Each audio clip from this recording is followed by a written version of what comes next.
Hello and good time of day to all of you, my friends here on the Internet Chess Club. Well, I hope you're not too tired of me. Second day in a row, and once again, I'm not going to be talking about the Gibraltar tournament. Well, still, why can't they? Well, that final stretch. Final stretch, it's important. Alright, so let's look what happened today in round 11. Not too many decisive results, right? As a matter of fact, only one. But it did change quite a bit in the standings. The young Chinese Grandmaster Wei continued his string of good play and excellent results by defeating World Championship challenger Sergei Karyakin. Now, we'll get to this game in time because it's interesting. Obviously, I spent some time analyzing it and we'll discuss it, of course. But in the meantime, look, how Chinese players, they plotted their revenge for a long time. I'd like to remind you that back in the summer of 2015, when a match was held in China between China and Russia, they use this unusual system. I think they use it in Chinese chess. I'm not sure. Anyway, the point is that there may be a few players on the team, 3 or 4 or 5, whatever. But they start with a guy and he keeps on playing until he loses, until he gets eliminated. Then it gets down to the next guy. So Karyakin was there for Russia, and he started with the first game, and he eliminated all Chinese players. The entire Olympic team, Olympic champions. I think Wei was among them. Not every match was won by Karyakin in regulation. I think he won a lot of tie breaks, but the fact is that he did it single-handedly. And then I think they had one more round some couple of months later, and he came back and he did it again. So anyway, I'm sure that Chinese chess fans and the players themselves, they really got tired of losing to Karyakin. And then finally it happened. Wei beat him, and now look, Wei is in sole possession of second place. And Karyakin dropped down to a tie for 7th and 8th. Okay, so the margin between Wesley So and Wei is now half a point. And guess what? They play in each other. Yep, if you look at the cross table, well, that result is missing. Now, Wesley's gonna have the white pieces. It's interesting how he's gonna approach this situation.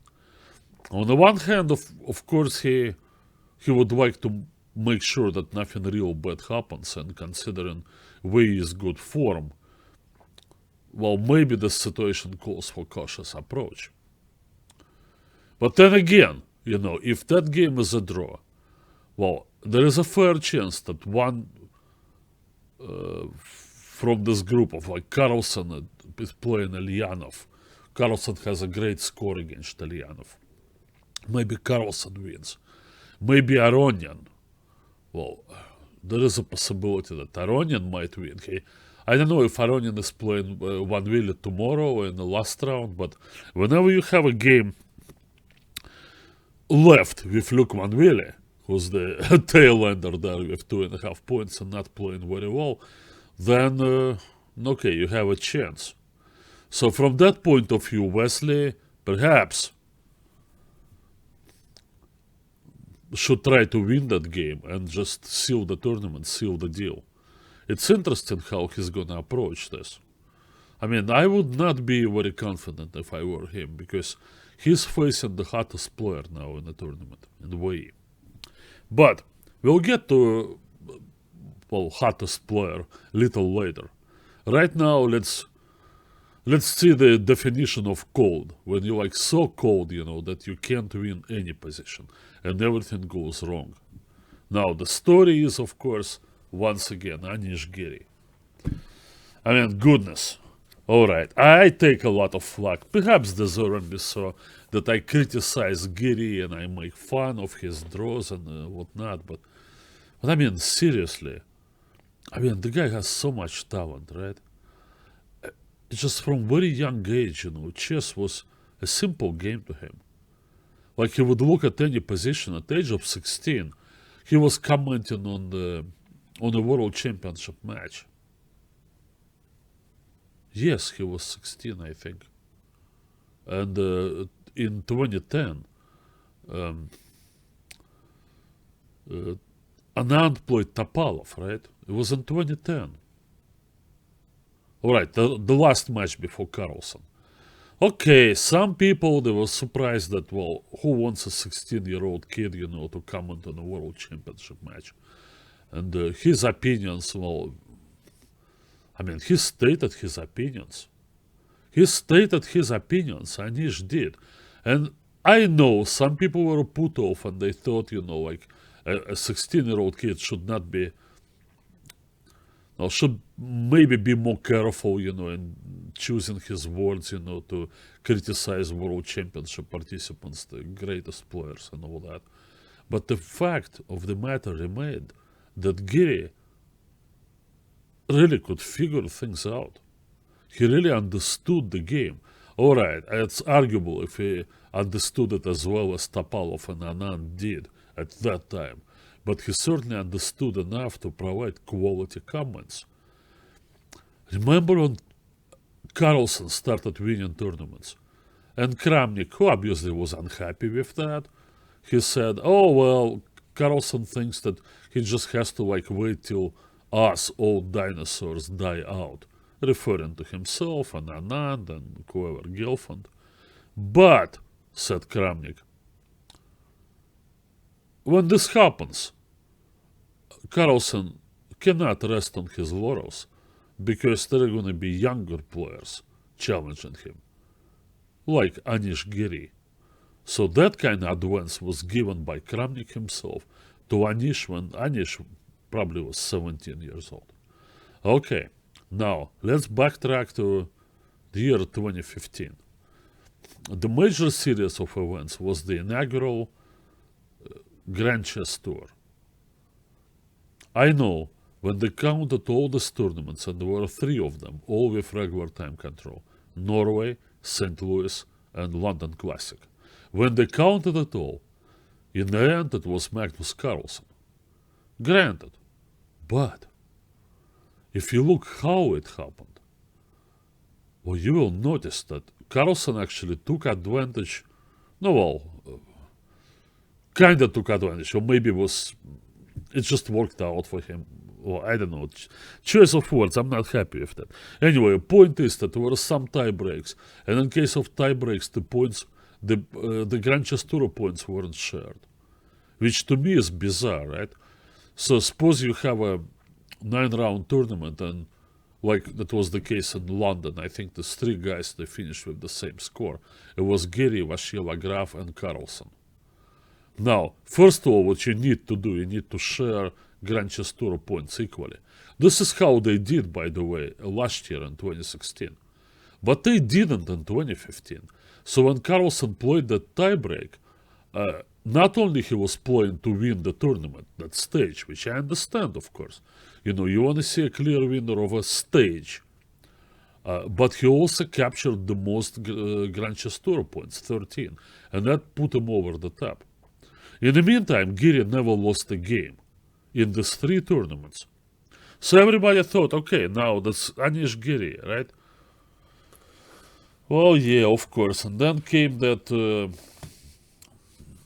candidates tournament in Moscow in 2016, that triumph for Karyakin, and of course 14 draws for Giri. But people were saying Anish was better in so many games.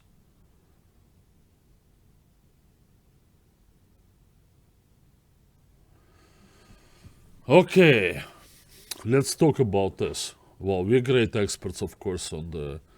Now, Pedone Rosso. Don't know how he was at that time. Well, Neither do I, Well, that was written comments that he made. I did not listen to him speak at that time, at 16 and 17. That was written comments on the World Championship match, 2010. When Giri speaks, I always wonder if he's on some kind of hype chemical or something. Not suggesting he is, just saying, okay, now,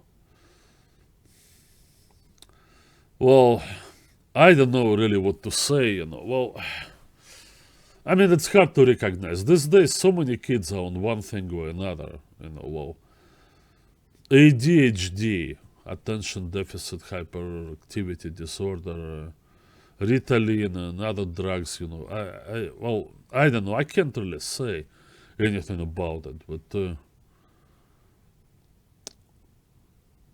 no, well, chess players are individuals, and it's the good and bad thing, Well, there are certain traits in Anish's character that probably not gonna win him a whole lot of friends.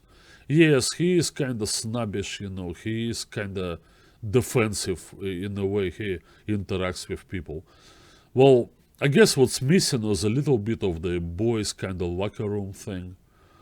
Well, maybe it's generational, it's just hard to get these days. It was coming without saying, to people of my generation. You just end up, in a company of boys, like everywhere, in sports, in the army, and well, I don't know, you go through some hard times, well, but eventually you kind of adjust because everybody adjusts. If you really cannot adjust, then that means that you have serious problems that are very visible and obvious. But everybody adjusts, one way or another. But maybe for Anish it didn't happen. Well, we also should think of his ethnic background, I do not envy him. Growing up in Russia, I'm Russian myself, and I'm sure, things haven't changed really a whole lot.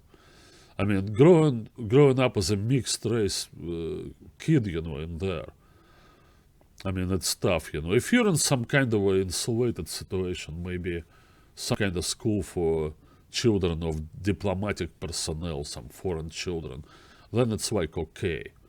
Well, even I would say if Anish was really a foreign kid, right, and spoke Russian with an accent, then kids would probably think, okay, it's a foreign kid, whatever. It's like, okay, whatever he looks, but no, first we hear him speak and he's foreign, right? But now they look at this kid who doesn't look like them, and yet, he speaks like them. It's freaky in some ways. Well, I'm just speculating, but well, knowing as little or as much as I know about Russian culture, I do not envy a kid like this. Maybe it's getting a little better because of diversity and whatnot, but no, I yet to see a proof of this. So maybe that affected Anish somehow, but so I admire how much he accomplished in life. He's such a well-adjusted kid, I don't know. Well, I've seen young kids, who didn't have half of problems, Giri should have had. And they would they would hurt themselves.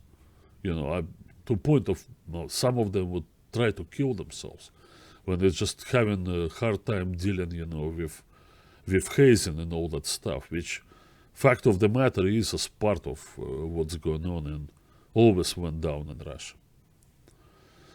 It is hard to tell. I'm just speculating, but whatever it is, I'm on Giri's side on this thing because look what he has accomplished. He's one of the best players in the world, he managed, to grow into maybe a better country for him, because of the great champions of diversity the Dutch people are, or at least they act like it. In reality, okay, who the hell knows what reality is, but anyway, so he's there, he speaks Dutch, he graduated there. It's not easy. Well, high school diploma we take for granted in the United States. It's like if you don't sell drugs, on your school parking lot, then you're probably gonna get your high school diploma. And they done the thing, on top of your head, and you wear the robe and then whatever. Then you can go flip burgers at McDonald's, but I don't think it's that easy in Holland. I think graduating from high school over there is not so easy. Similar to the way it was in the Soviet Union when I was growing up, where easily half the kids, like, I mean, at the age of whatever, 15 would simply, okay, we'll be done with their education. I would go join workers, or go to some vocational schools. But anyway, I give a lot of credit to Anish but for all that he has done. And I don't want to close the book on him, but yet I am alarmed what's going on with him. Well, I know he handled it like a man, all these 14 draws. He made jokes, about himself and all that. But deep down inside, I don't think he's fully recovered from that. And now I'm looking at this tournament. He had one win, an important win. He beat Nepomniachtchi. I talked about this yesterday. But then came rather a depressing loss, I believe, to Aronian. Yeah.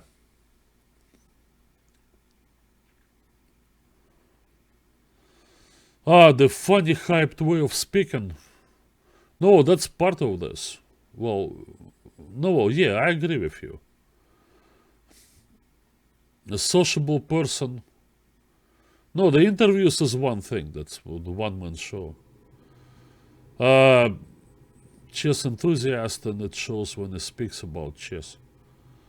Well, I don't know. Well, okay, I think I delved into this maybe even too far, Well, I mean, I'm kind of only guessing about all this. Well, in my time, I think that social part was more important for chess players because you out there, tournaments were longer. Maybe you play 15 or 17 rounds, and you sometimes some kind of godforsaken place, which, by the way, pretty much fits the vacancy in winter.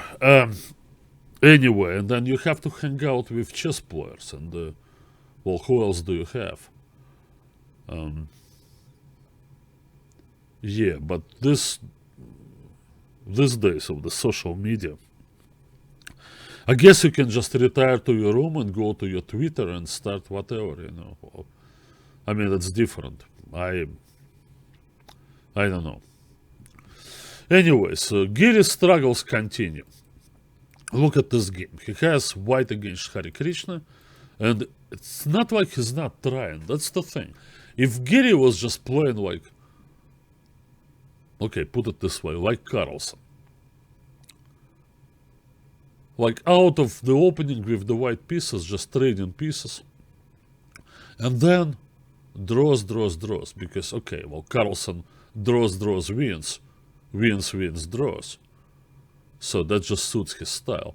But suppose Giri would try to do the same and not get Carlsen-like results. Then we would say, well, Anish, you have to play sharper or whatever. And then your problem will be fixed with all those draws. But Anish actually plays pretty sharp openings. He's got the Najdorf in his opening repertoire for black. He doesn't always play the Berlin. And with white, he mixes things and he tries to create some things. And he actually gets the kind of positions. Coming back to that lamenting talk, that Giri, if you objectively evaluate the positions he had, should have been the World Championship challenger as the outcome of the candidates tournament in Moscow in 2016. Maybe so, I don't know how you look at this. I guess, well, you can always pick and choose some moments when one player has a large advantage, but no, well, then a couple of moves later he doesn't have it. But I mean, that's kind of statistical research is never really objective. It's more like fit, to support the already stated opinion. But he does play sharp lines. Look at this. Look what he did now. Bishop c4. He played it before. And I actually played it. It's an interesting line. So black, who wanted to keep the d pawn down, is now invited to give this knight check. And he does. And now white goes up with the king. It was discovered some years ago. There was a game between Pologaevsky and Tal that here black plays this amazing move, bishop e6, further unbalancing the position but preserving the knight on d3, and Tal won a brilliant game against Pologaevsky. So the move king e2 instead became more popular, and now knight takes c1. In my time when I played this line with white, no, nobody played knight c1. I faced knight f4 check against Vitaly Sashkovsky and some others. Now, black is not out of the woods, nowhere near. d4 is threatening to open up on the knight. So they go back. And in this position, black is just trying to keep control over the d4 square. And he's somewhat behind the development, but white also has already moved the king. The critical move, as it was discovered some, if I had to guess, 35 years ago, is b4, the pawn sacrifice. Yeah. That's an interesting line. I mean, black most of the time accepts it, and there is knight d5, and there is also knight e2. Knight e2 looks modest, but maybe it's a stronger move than knight d5. Now a simple plan, just to put the bishop on b2 and slow down black's development, eventually play d4. And no, you have your compensation. You have strong center, and if needed, you play a3, bank a gambit way, and then h4, h5, and get the rook over there. In these last few big tournaments, says Pedone Rosso, it seems that many of those chess players who've been defined as promising are taking steps forward. Is that forward or backward? Promising players making steps forward.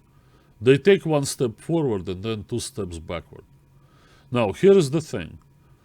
Even Caruana is yet to reach his best rating, which he achieved after his triumphant tournament in St. Louis, the second Sinquefield Cup, which was, what, was it 2015?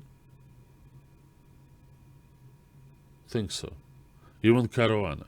Now, we had Nakamura over there. Like, when was the last time Hikaru Nakamura had a plus score in the tournament he plays? Okay, aside of Gibraltar. He's doing okay in Gibraltar, but I mean among the top tournaments that he always plays. Top score. I don't recall it. He just bounces around 50%. Maybe he's at +1. I misspoke. I meant to say top score, not plus score. Maybe he scores +1. Next tournament he scores -1.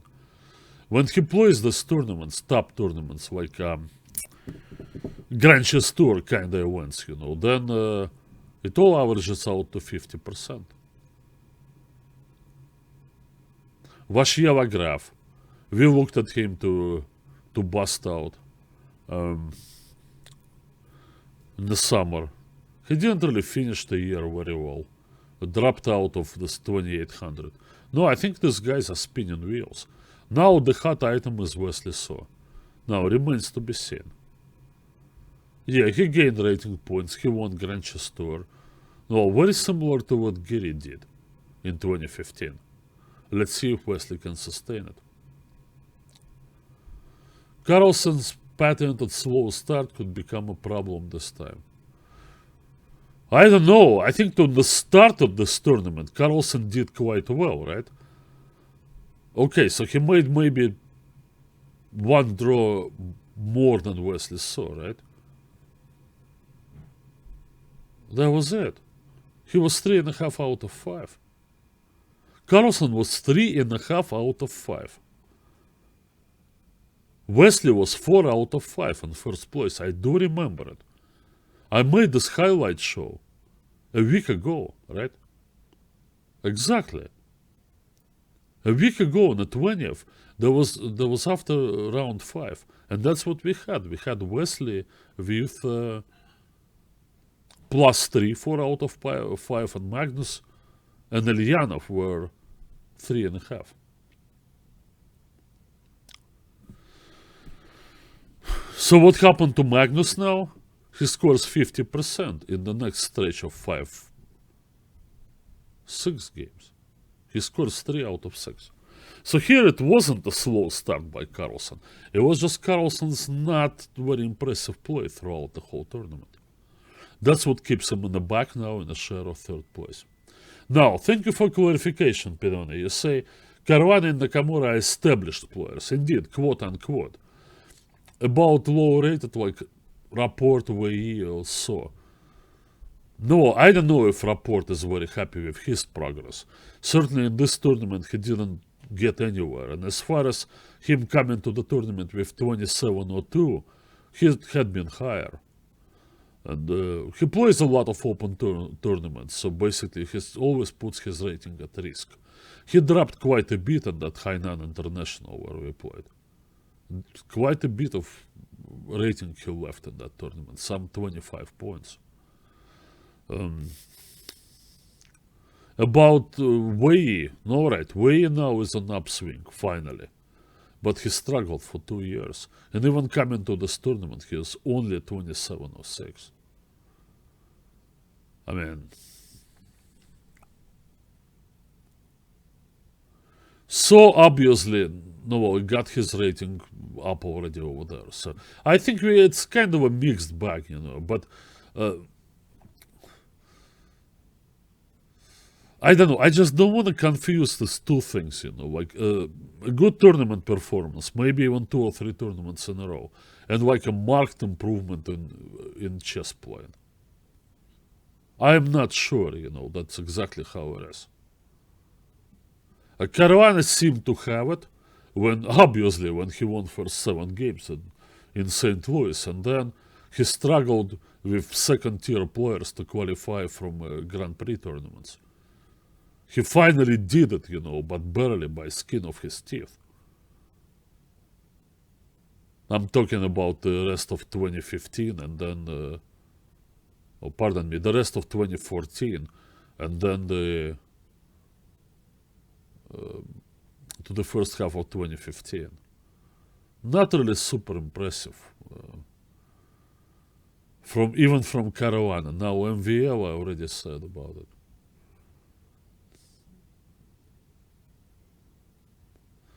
I mean, don't give much importance to these few rating points, It's been mentioned already many times by a lot of experts on this, that you guys sometimes give so much, 20 points. Well, you can gain and lose 20 points in one tournament.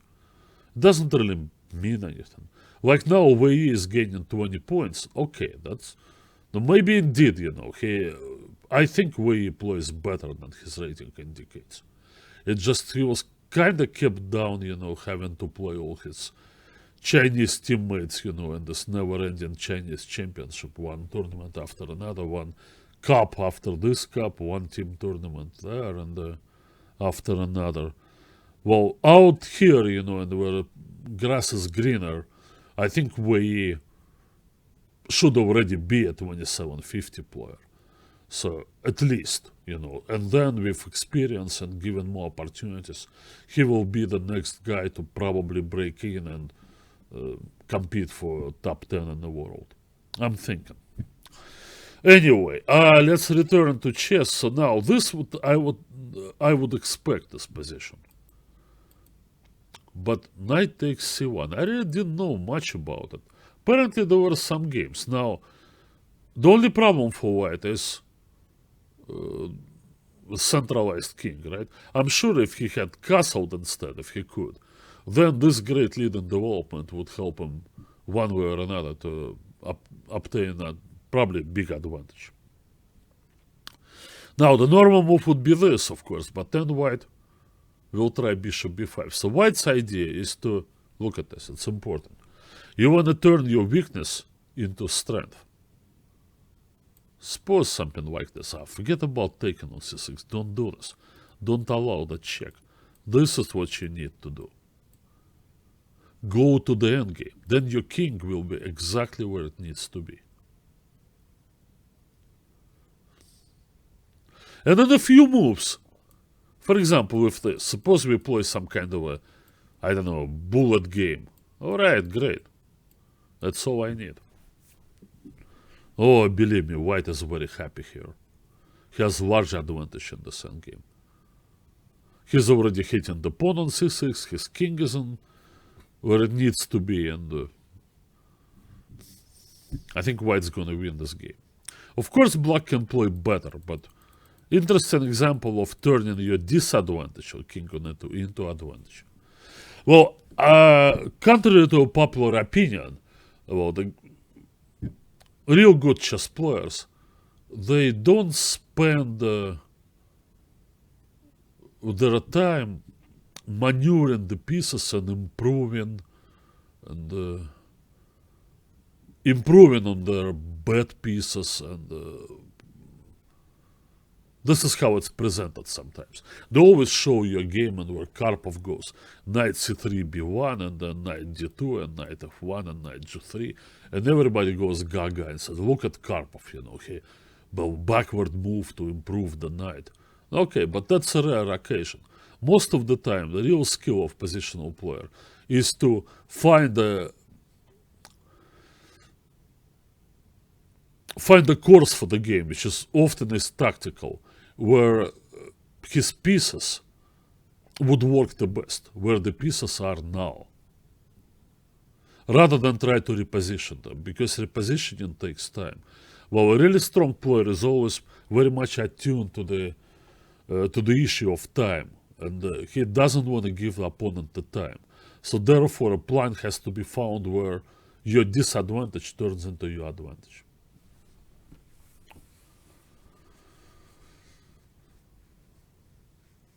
You think, Pedone again, I think we're finally on the verge of long-awaited generation change we waited for so long.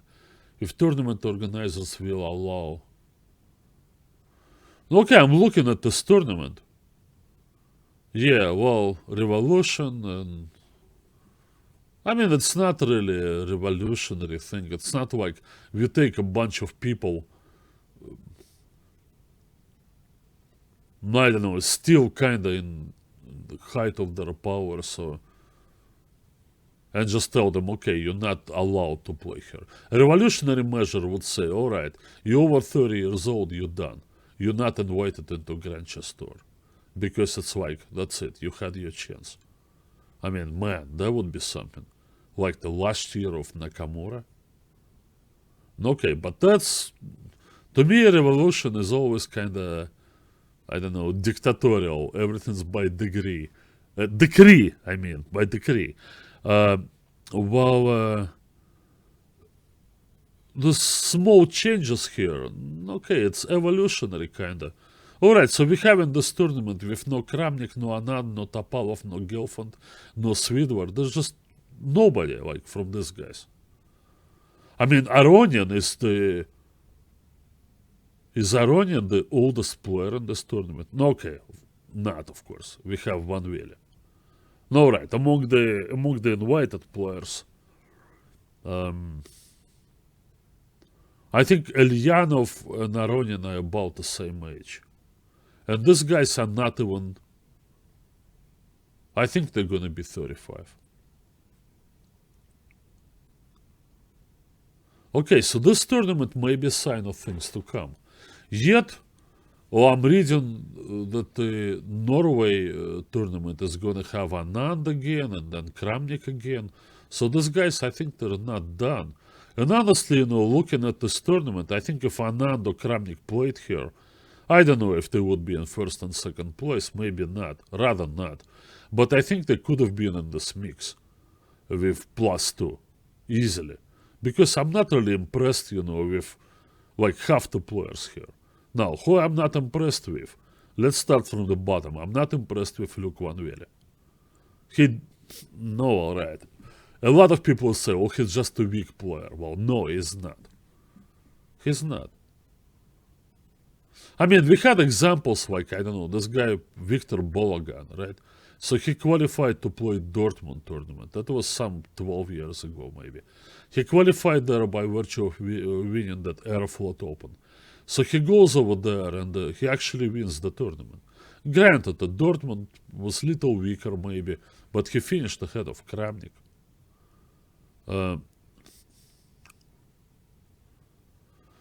I know it's probably not gonna happen because he lost today, but if Ilya Smirin somehow qualified from the Challenger tournament, if he won it, he lost to Jeffrey Chang today, and well, he's now, I think, out of this. He's a point behind, 2 rounds to go.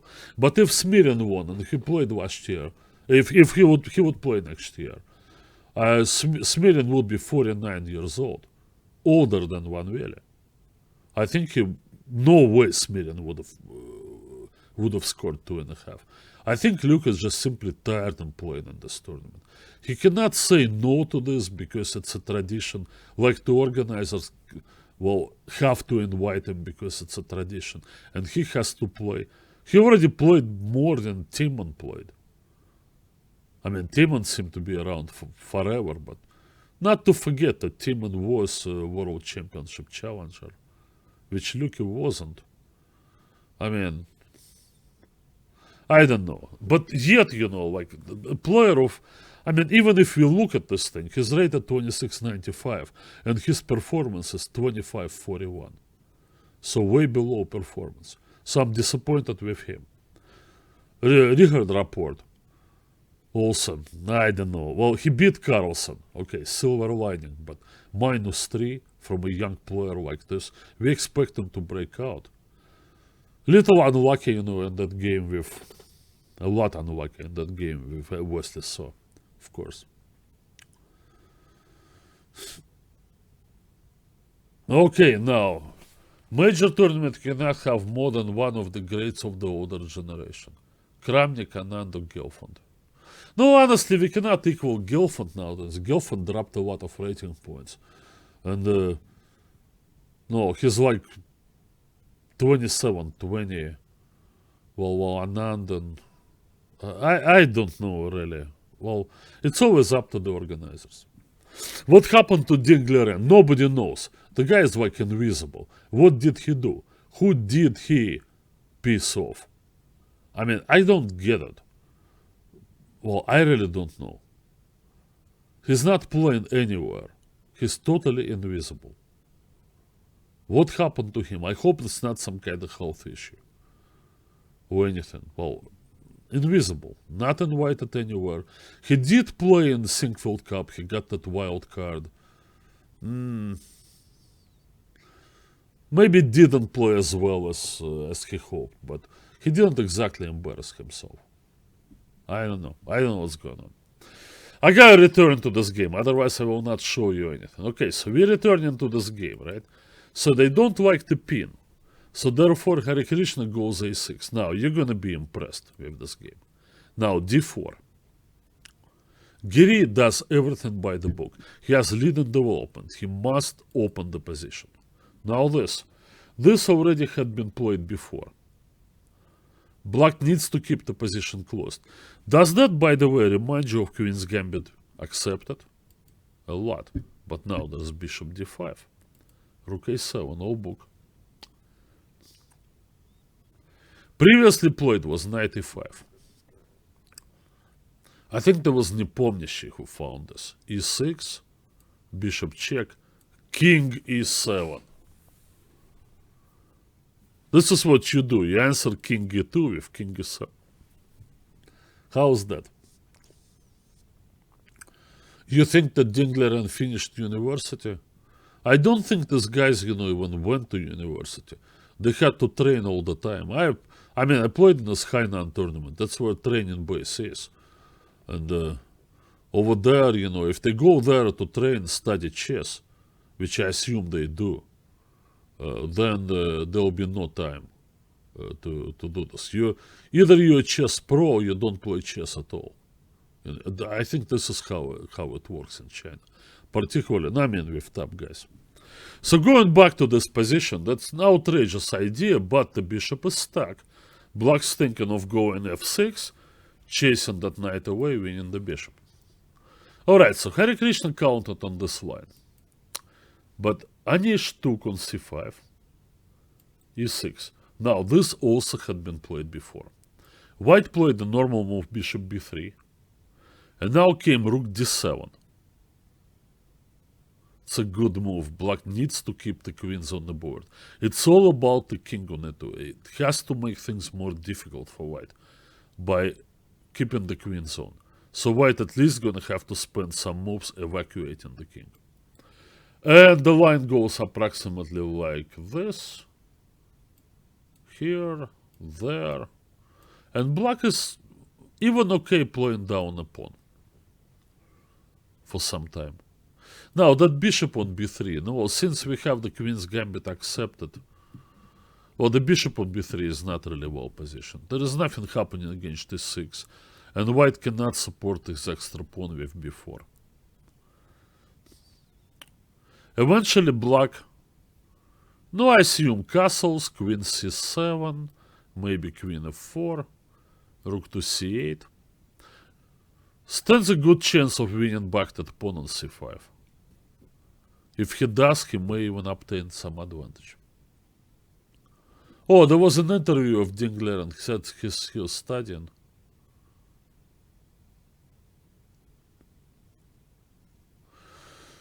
No, well, Iron Curtain and the Chinese Wall, it's very similar in a way that the deal is, you know, that they get everything paid for. They all on the top players, they all on a stipend. Well, they get the expenses covered. I mean, but you accept the whole thing. You cannot take part of it.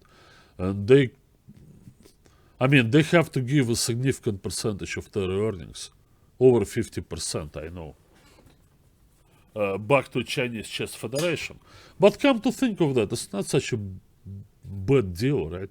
The travel these days and participating in this, in tournaments, traveling and hotel and coaching services, it's so expensive. I don't think it's such a bad deal, honestly. Well, but anyway, I mean, if they refuse it, they refuse it. Well, I don't know. To me, no, right. Well, it's a loss, of course, for chess community when a kid like Dingler chooses a different path in life. I want personally chess players. I don't care if there is another lawyer, you know, or an engineer there. Oh well.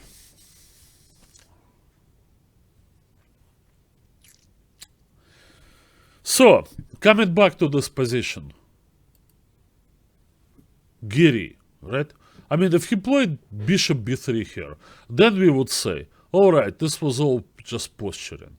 In a way, you know, like he knew this line because it had been played before and whatever, and okay. So, but look what he played here. Anish plays c6. Now, you cannot call this not trying to win the game. It's a piece sacrifice. Okay. Hare Krishna was burning time. Played before. Okay. The thing is that white wanted to take back with the knight. So it's more of a tactical sacrifice rather than an attempt to have these two pawns. In this situation, probably rook c7 is forced. Takes there.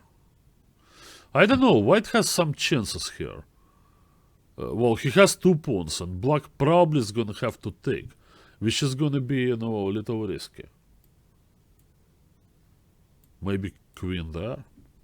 Slowing down that bishop, you'll see this idea in the game. Takes, and playing this. Playing that.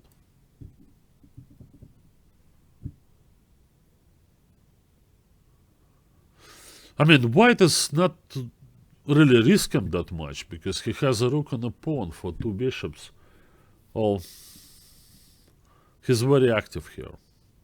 I think Anish wanted this position, but Hare Krishna plays b4. Now queen there, rook c7, knight a4. Now it takes, has to take back with the pawn. Now, good play from Pentava. But I like Hare Krishna. I'm really impressed with Indian players in this tournament.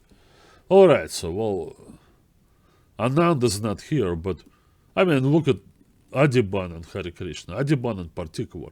His first time in this company, and he's like +1, and it could have been even more, by the way. Today he played such a good game against Magnus.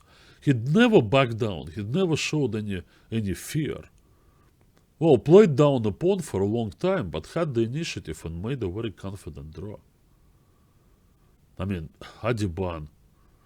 You have guys there who are given so much advance, like in a sense, so we are great players. We are waiting their arrival. Particularly, I'm talking about the Russian guys. I didn't bash them enough yesterday, right? Andreikin and Nepomniachtchi. Like the way Andreikin played in this tournament, today he played like I don't know, maybe it was 20 move draw, maybe 30 move draw. But I mean, it was a draw. I don't know, just playing for a draw with white pieces against Wesley, who just wanted to protect his lead. That game finished early now. What is this guy doing?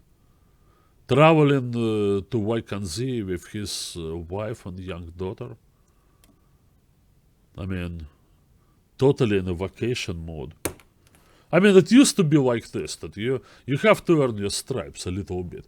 When you do this for like 25 years, okay, play those tournaments, well, really, just bust your nut, like, I don't know, just seriously, just go bust your chops, like, I don't know, every day in and day out, every tournament, give it all.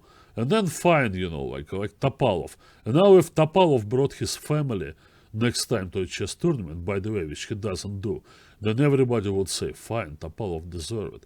I look at Luke Van Velde playing with his newborn son, well, in a tournament hall, and I understand, well, Luke is 45 years old. Whatever he accomplishes doesn't matter, it's what he gave matters, he gave it all. But it's little too early for Andreikin to turn his chess career into a, vacation cruise. If I were an organizer of any tournament now, I would certainly, like just withhold my invitation to Dmitry Andreikin. Just simply because how, he acts at this tournament. It's just not appropriate for a young player. So, Anish Giri. In this position, look at Hare Krishna fights. How he survived that game against Nepomniachtchi. And that's another one with the king in the middle. He's just a fighter. Look at this. There's going to be a critical position reached at some moment. Just about here. So Black absolutely had to give up that piece because he needs to come out and with the knight. And now he plays this move. Every computer here indicated white's large advantage after the move g3.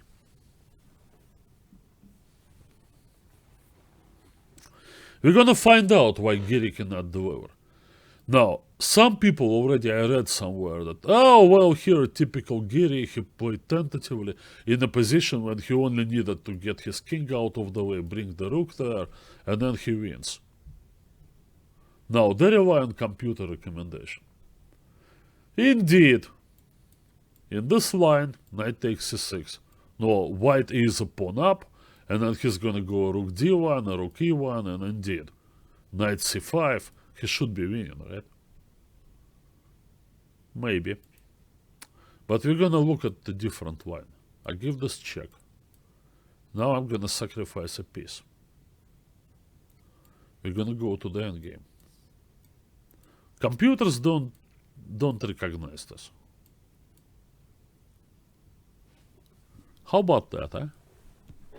That bishop keeps your king and your rook out of play and ties down the knight on f3. No, I mean the help of the rooks with the mate.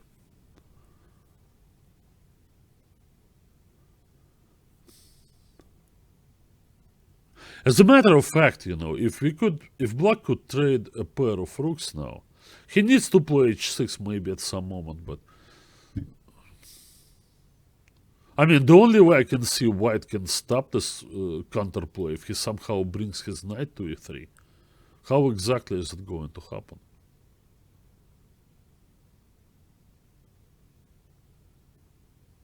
I'm not sure who stands better here and why. It's an amazing line.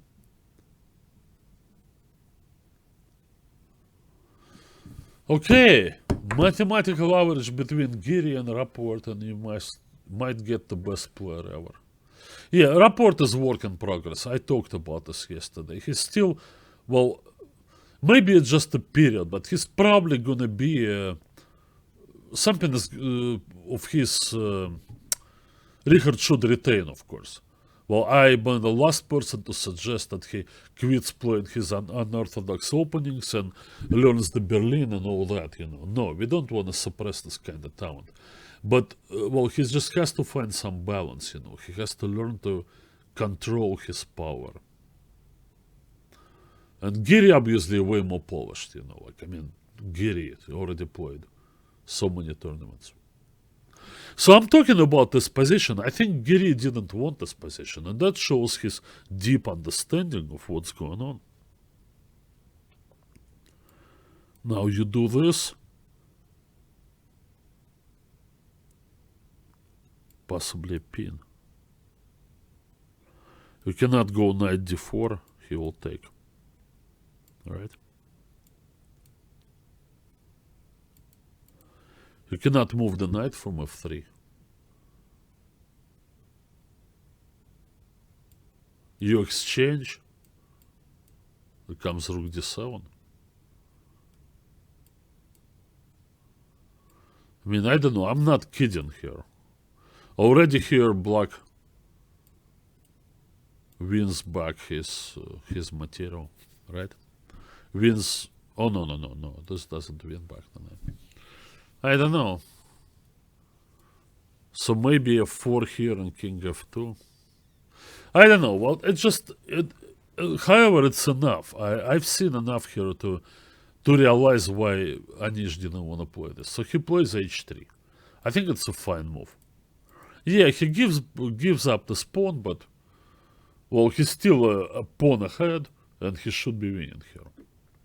Now, where did he go wrong? So queen d6.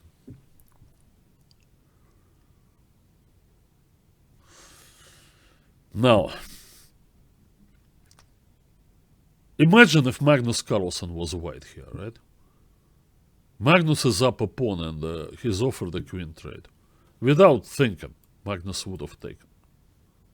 When Magnus knows that he has a better endgame, he knows he's gonna convert, right? It's almost as good as mate in 3 for him. Well, realistically, of course, there are drawing chances here. If this rook comes to e2, all the rooks are traded and the black king gets in there. So I don't know, white probably shouldn't trade everything. I don't know if rook d1 is the right move. Maybe not. Maybe better is this. Because the d2 square is under control. Probably trade one pair of rooks. I don't know. Okay, but it's just for Magnus. Magnus knows how to do such things. Giri, I'm not sure he has such confidence in his ability to win technical endgames. He's a great positional player, but it's interestingly that it doesn't mean a great endgame player. See, endgame play is often very tactical, and it's often based on factual knowledge, not only on recognition of positional factors. I think, Giri plays more complex positions better because intuitively he finds right ideas. But in endgame play, when you need utmost accuracy, I've seen a lot of examples of Anish kinda underperforming over there. In technical rook endgames, I've seen that. So he doesn't want this, and I agree with him. White should probably keep the queen zone. Look at that king. Now, when you play like this, that's what I was talking yesterday about about Nepomniachtchi. When you get your kind of position, which he got against Hare Krishna and actually a couple of games, only a couple, but I mean, he's supposed to deliver. That's your kind of position, and then you need to deliver. Is this Giri's kind of position? I'm not quite sure. I'm beginning to think that the reason why Anish Giri makes so many draws from good positions is just because he doesn't have that punch, that should finish the opponent off. What exactly is his strength in those situations? Is he a headhunter that would get to the king? Is he the guy, who would always stay ahead on the clock and drive the opponent to exhaustion and blunders like Nakamura does? No. Anish spends a lot of time in good positions, no less than in bad positions. Does he possess great endgame technique? I already said that I don't think so. So my question is that maybe we used to be giving Anish too much credit because of his striking, great positional sense. But those things, they give you good positions, but they don't necessarily win your games. You have to be able to finish your games. Now, I'll give you an illustration of this. So he plays this move, Queen c4. Comes Queen f6. Now that, wisely keeping the other rook protecting h3, which is fine. And now black takes. I understand Pentava Hare Krishna. He's playing with bad king. At least he wants to equalize material. So he wants to put white in such situation that white would have to deliver checkmate or a decisive win of material.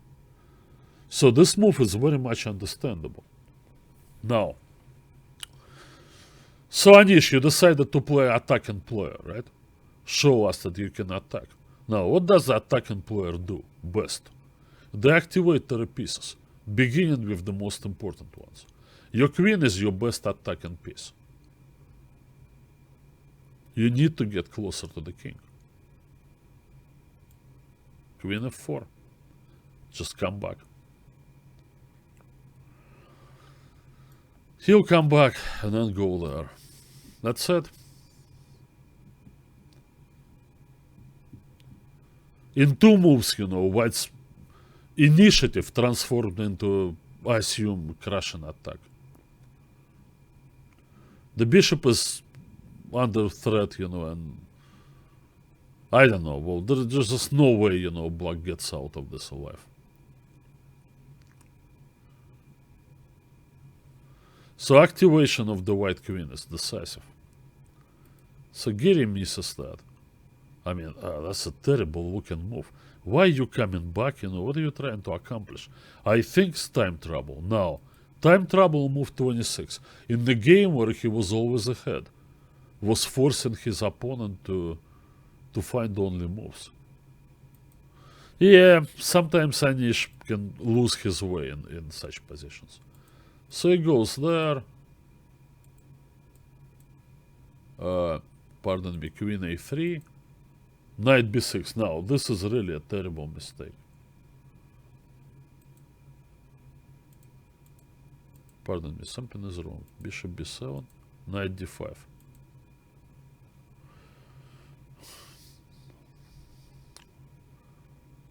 I think Hare Krishna was even lower on time. So he played this move. It's not a bad move because he's looking for this knight to move away because he lined up on the knight on f3. So he plays this, aiming at knight e7 and then I assume knight e5. What a shot, right? Then queen takes f3 and mate on g2. But in fact, he could have done the same thing with this. Same thing. If Hare Krishna found rook d6, he would have won the game. Because here, it's just winning for black. Queen takes f3 is going to win the game.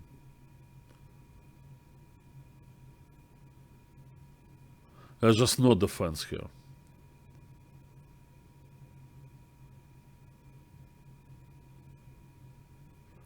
The queen's also under attack, obviously, so you don't have time for anything. Anything like, rook e3. Amazing. He should have lost that game, Anish. If black only found rook d6.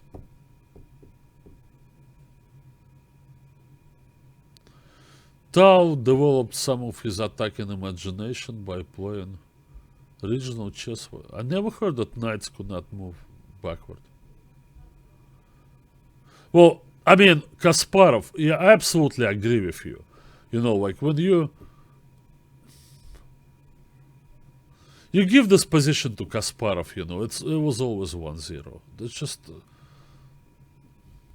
I mean, honestly, Giri just doesn't have this kind of skill. Now, there are some guys, Topalov was pretty good with this kind of stuff. Anand, actually. You give Anand an attacking position, and it finishes it off.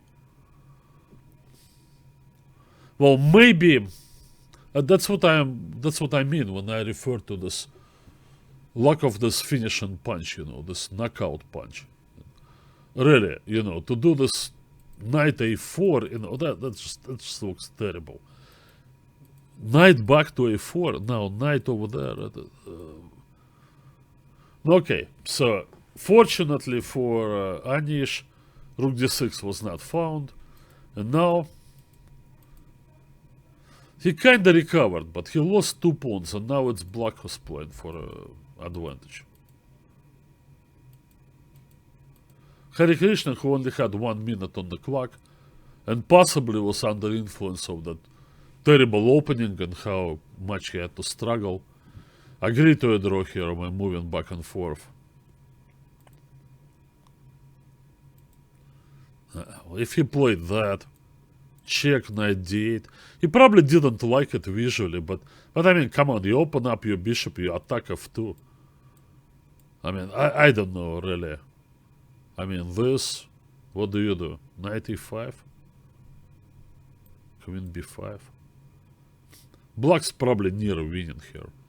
He's just gonna push his queenside pawns. So anyway, twice off the hook. For sure with rook d6 and then in the final position. Well, yeah. So Hare Krishna shows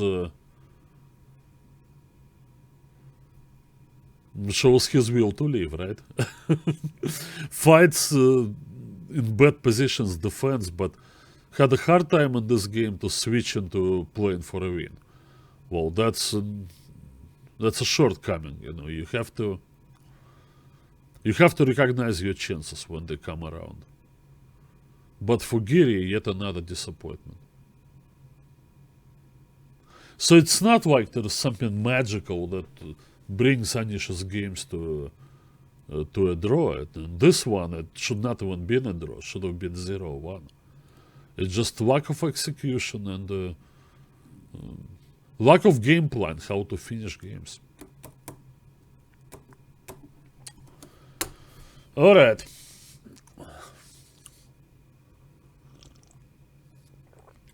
Well, Tao said a lot of things. I mean, Tao is Tao, right? He was always Tao.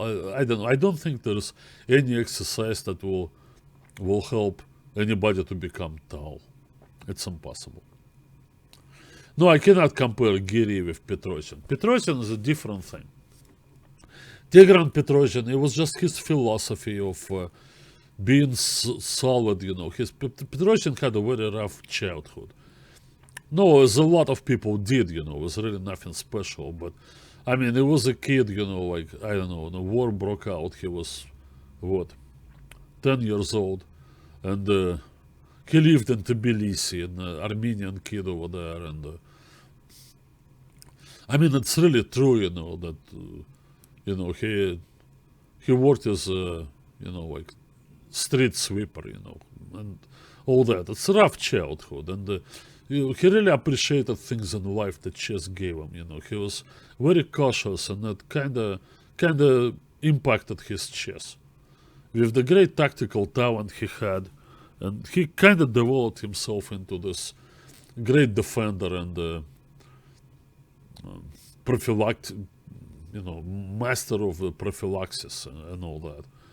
But I mean, seriously, if you look at Petrosian, when he would get a winning position, he would find a way to bring it home. Very few misses on Petrosian's part.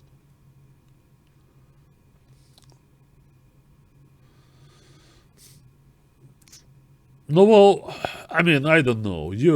Games are available. Just look at him, how he plays. There are quite a few tactical finishes. I'm not saying that Gary is incapable of this.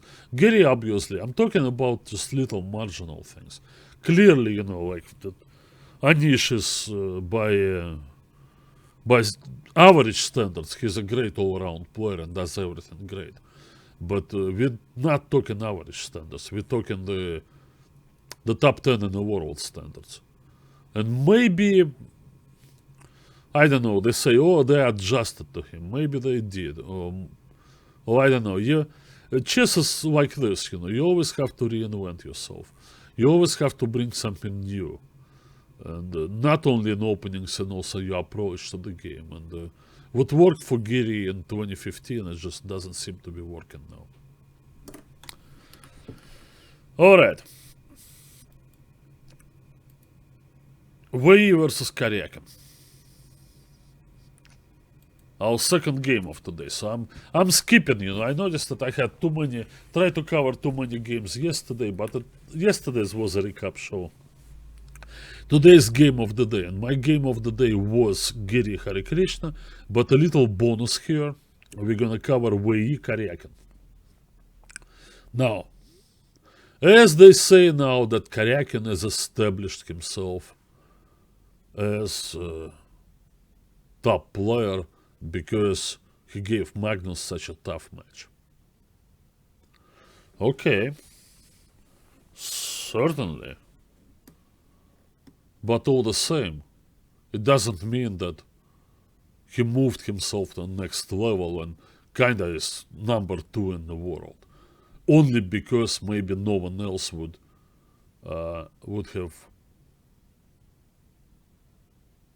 have been tied at 6 points apiece, after 12 games with Magnus Carlsen. Chess history knows examples like this. Sometimes it's just a individual kind of matchup. Alright, so Yanovsky and Tarash and Marshall, they were crushed by Lasker. Comes Schlechter and gives Lasker a very tough match. 5-5 by virtue of winning the last game, as now we know Schlechter had to win because the crafty Lasker, had this rule that 5.5, 4.5 is not enough for Schlechter to win the title. He had to go up by 2 points in a 10-game match. Oh boy. No wonder Lasker was a world champion for 28 years. With his negotiating skills. We know very well how he negotiated Rubinstein out of this whole thing. And kept Tarash there, until the good old doctor got really old. And I don't know. You know what I'm thinking, that if it wasn't for World War I and all this things that happened in Germany and, economically and all that, I doubt, Lasker would ever play Capablanca in the match. At least not in 1921, too early. He would have kept Capablanca guessing for another 10 years. I don't know if Karyakin is a shadow of himself. No, he's +1 in this tournament. Has some good wins to his credit. I don't think this tournament is a disaster. But what I'm thinking, Schlechter, right? That was the pinnacle of his career. He couldn't win this match. They said that got in a bad way during World War I. A lot of people did. His health, took a hit, and then he died, rather early after that. Okay, but what about David Bernstein? So he plays to tie this match, with Botvinnik in 1951. And a lot of people felt that he should have won. That endgame he lost with 2 knights versus 2 bishops, and game 23. And then what? Did he dominate anybody ever I don't even think he won any USSR championships after that. Yeah, so he got in a three-way tie in the next candidates tournament, way behind Smyslov. Bronstein was never a factor for world championship contention, ever since. Was he old? I don't think so. He was 27 when he played Botvinnik. Karyakin was 26 when he played Carlson. Nothing's guaranteed, Sergey. Well,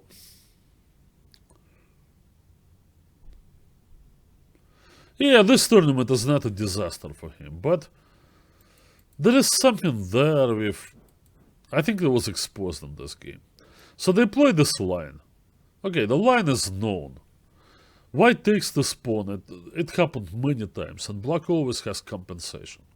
Because white already played this move c3, that kind of made his light square a little weaker, and it's not a developing move. So d5, immediate reply. All book, d4, bishop back, castles. In this position, they also tried the move bishop g5, with the idea of stopping knight takes e4, and then black answers with c5. I think c5 is the best move. Blast the light squares open. Of course, on this you happily take with the queen. Never mind this, because development and attack on g2, e-file, bishop to a6. Black's probably winning. Okay, anyway, black's doing great. E takes d5 is a bad move. So wisely, we castles, and now pawn takes. I don't know, Karyakin was thinking a lot. I mean, well, we've heard of his great preparation for the World Championship match. Historically, look at Spassky, right? So he goes out there to play Petrosian in 1966 after beating everybody in candidates matches. And Spassky is great shape, great physical shape and all that. 29 years old. Everybody thought Petrosian just kind of stole it from Botvinnik because Botvinnik got old and then he didn't even want to play the return match. Anyway, a lot of people thought that Spassky would beat Petrosian in the first match. No, he didn't. Petrosian wins. Guess what happens next? Well, they all go to Santa Monica, right? For the second Petigorsky Cup. And it's like Spassky is just bursting with ideas. He had all this preparation and all that strength. And kinda he didn't get a chance even in 24 games they played. Didn't get a chance to show it all. So he wins the tournament.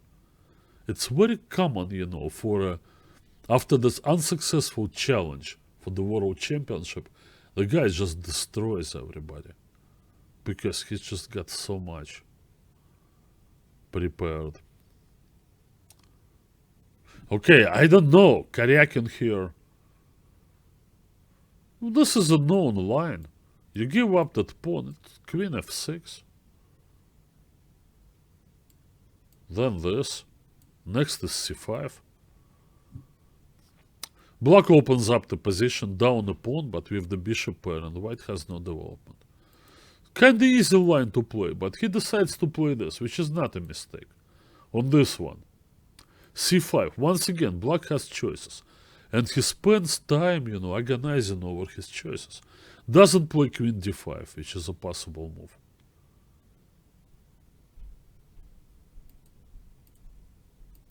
Plays c5. Now knight d2.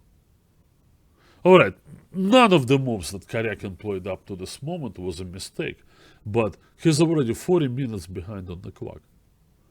He played his prepared line, and it's a known line. Karyakin wasn't sure what to play. It's impossible, for them not to go over the c3 move in this line. This is your entire Berlin, right? That's what the main thing that they played, both of them, in the World Championship match, with either color. Nobody played c3? How is it even possible?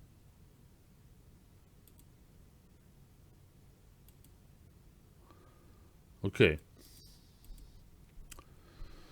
So after knight d2, the right move, of course, is bishop b7.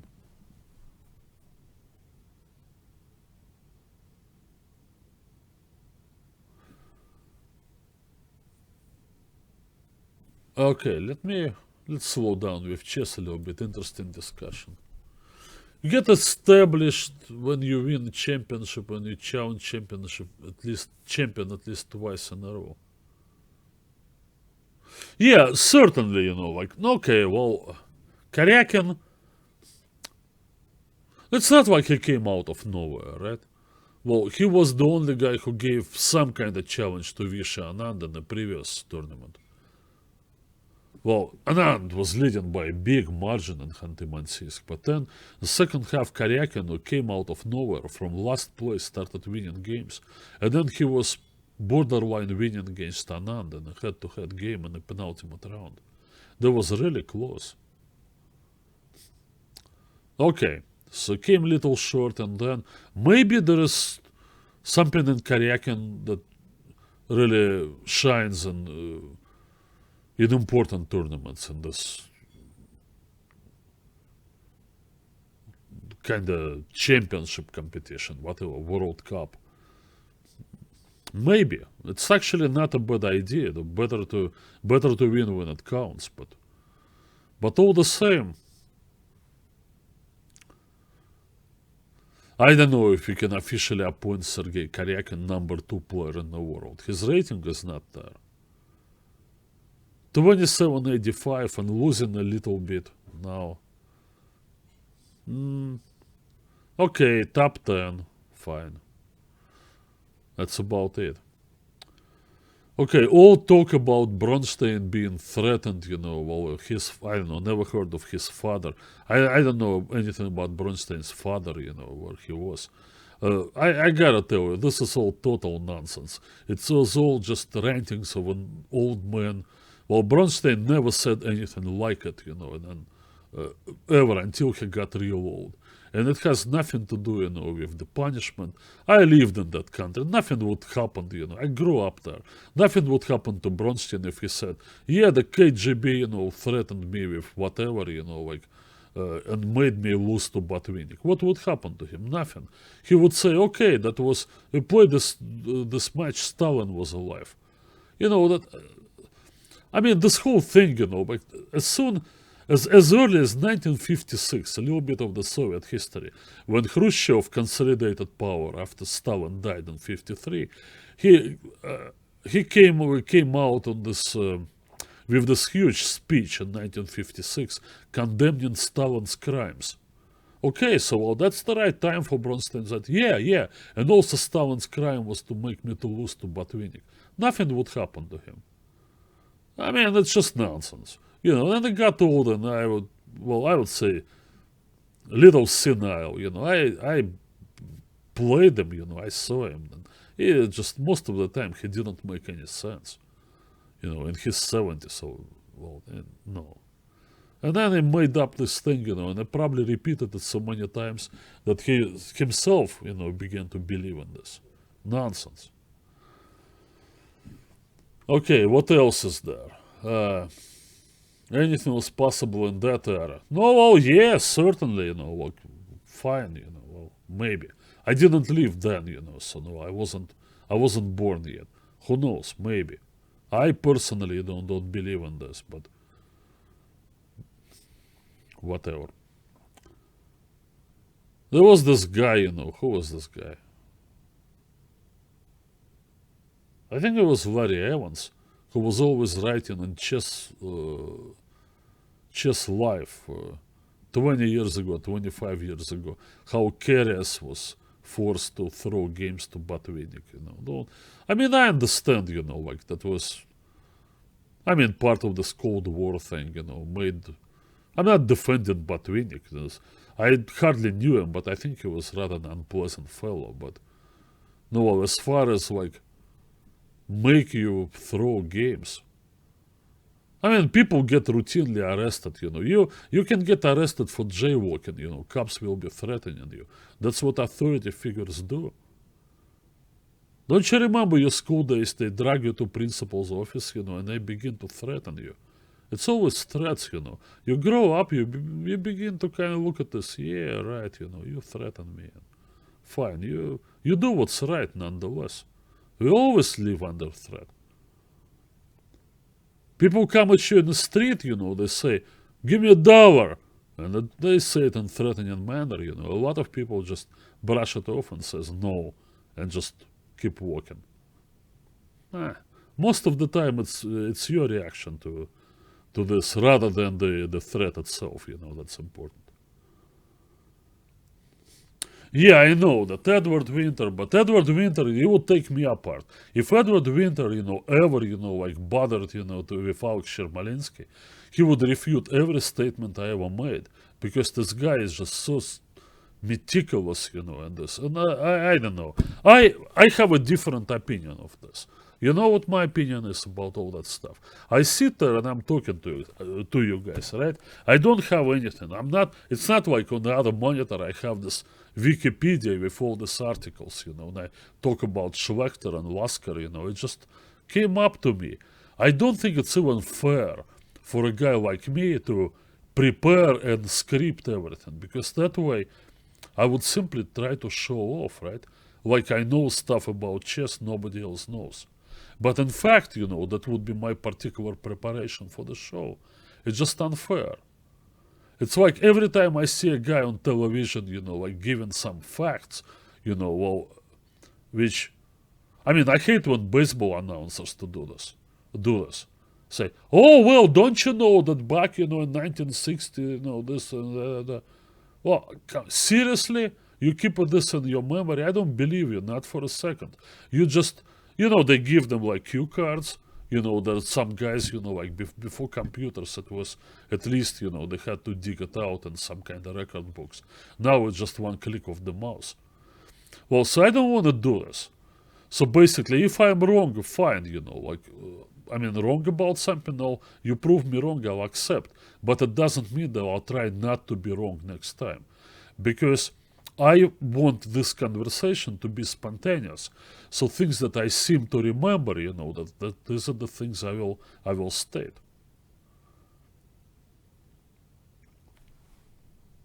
Wow.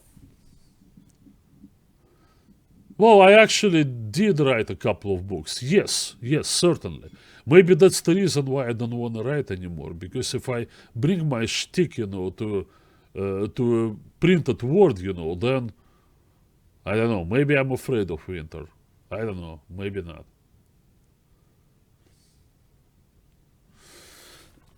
Well, as far as feel threat, as I said, you know, it's how you react to this. You know, life can. No, I mean, seriously, you know, like for chess player, a certain degree of toughness in his personal life is necessary. Okay, I've heard rumors and stories, you know, how people simply were not able to play an important chess tournament because of marital problems, because the wife was threatening a divorce, you know, this or that, you know. No, well, I mean, you have to have thick skin, you know, that's important. Somehow you should be able to leave your problems behind. When you step into a tournament hall, easier said than done, but most of top chess players, they weren't really very sensitive guys. You may even say that they used people and abused people, you know, the loved ones, whatever, you know. So they left trail of broken marriages, you know, and abandoned children and all that, you know. No, well, but I mean, should we be critical over these guys? No, probably not, because no, well, they were driven people, you know, set to accomplish something that only very few could accomplish. I don't know. I'll be honest with you guys, you know, I was never like this. I could never. I mean, I've done a lot of stupid things and probably done some bad things to people who counted on me. But I didn't do it because I thought that my own chess career was more important than that. I really never thought so. But okay, maybe that's why I am what I am, which is not much, right? I'm happy. I'm talking to you guys. C takes d4. I cannot get it, you know. He should have played bishop b7, protect that pawn. It's the key to the whole thing. There's nothing wrong with bishop b7. Now, you know what I suspect here? That Sergey wanted to make a draw. You're not playing Magnus Carlsen anymore. A draw with black pieces is not always good, Sergey. You have to try to win games. You shouldn't be looking for drawish variations out of the opening on move 11. When you play a kid, okay, a talented kid, but no, the kid is still unproven. And as it happens, there was a miscalculation. He missed this move. Wanted to make a draw, calculated all endgames after a queen trade. Now it's tough.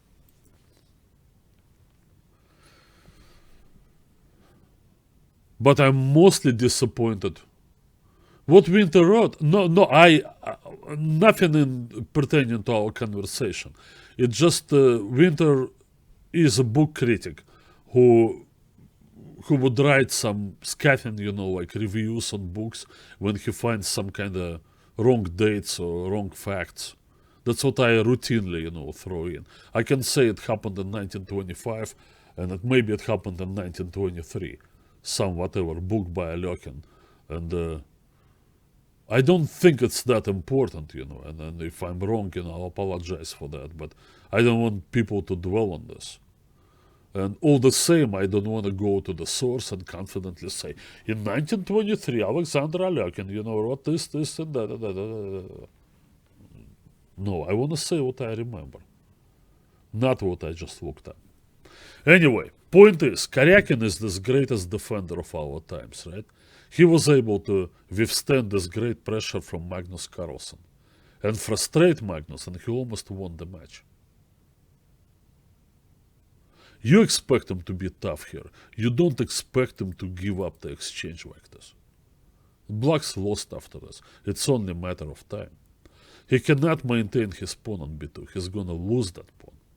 And when he loses this pawn, he's gonna lose the game.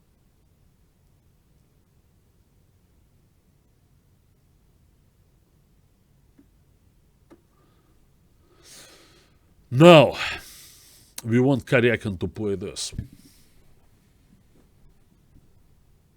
I know he already spent 1 hour of his clock. I know he only has 40 minutes and, now it's... this move can easily be losing by force. But when Karyakin was on his way to this World Championship match, and when he played it, he made it there because of moves like g takes f6. Believe me or not, knight g4. Take that pawn, no fear. f5. f5, people, f5. No matter what, we play f5. We can't win the queen. Knight check, we go over there. Queen check, we got f6. Doesn't win the queen. It's amazing, but this whole line kinda works. On queen takes f5, black has bishop d4. Essentially important. Establishes this connection with the bishop before pawn is protected. White can win material. Doesn't matter, I'm not sure white is even better here. Rook b8. This pawn is worth more than its weight in gold. White has run out of attacking ideas, and bishop will protect the king and support the pawn. It's amazing, g takes f6 really works. It does work. Again, on queen e5, had something written there. Okay, let's do this. Okay, now, here you may question my judgment and say, well,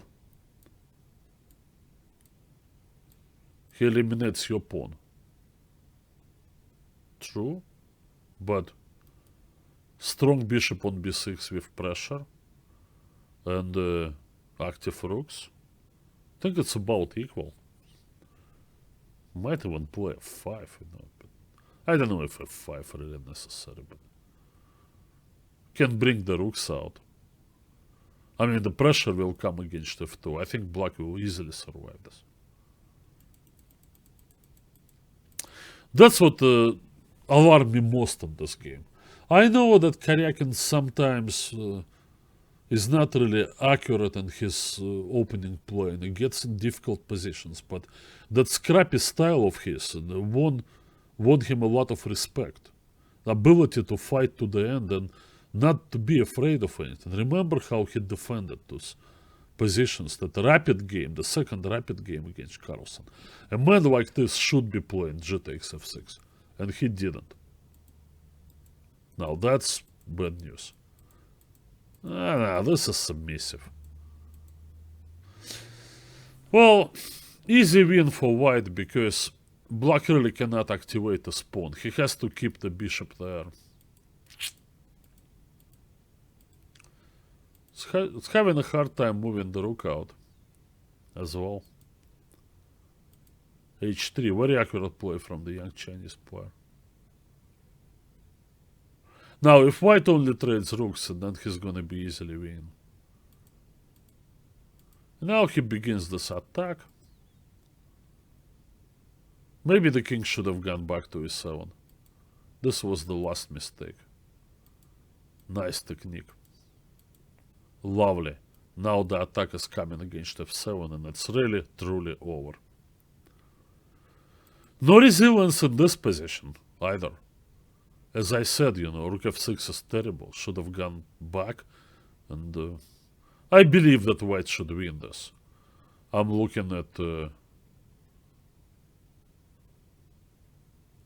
d5, attacking the pawn, followed by check, and then the rook goes to e8. This rook remains out of play. But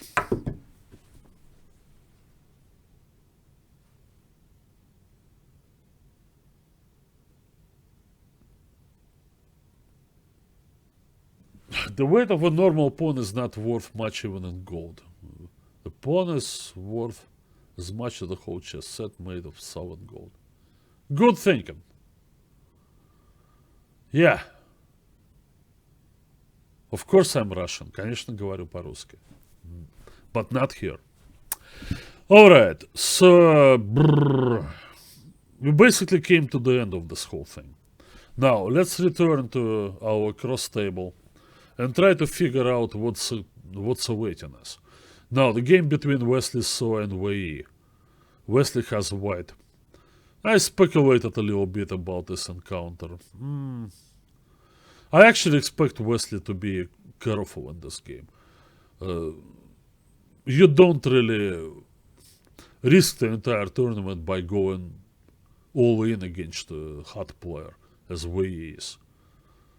Wei calculates well and seemingly, has more confidence. His confidence grows as the tournament goes along. Aronian, Carlsen. Well, Elianov, Carlsen. Elianov is white, but Carlsen, I think Carlsen is a favorite to win this game. It's just a head-to-head, but yesterday I was saying that Carlsen absolutely had to beat Adiban, and it didn't come even close to that. Adiban played with a lot of confidence. I don't know. Well, we will see. If Magnus doesn't win, then we cannot win the tournament anymore. Anyway, others, there are a lot of people there who already pretty much done with their tournament. I didn't finish with my list of players who terribly disappoint me. Everybody in the last 6 guys, Giri, Andreikin, Nepomniachtchi, Wojtaszek, Rapport and Van Wille, they cannot count this tournament as success. That's for sure. Anyway, guys, so I want to thank you for your attention. I know I've been occupying a lot of space here and a lot of your time lately, talking about this tournament. But this is the first tournament of the year, and now that's a good start. Well, let me figure out if we can schedule my live show soon enough so the tournament in Gibraltar would still be relevant. Because by popular demand, I probably, for sure, I have to talk a little bit about Gibraltar. And okay, until then, thank you.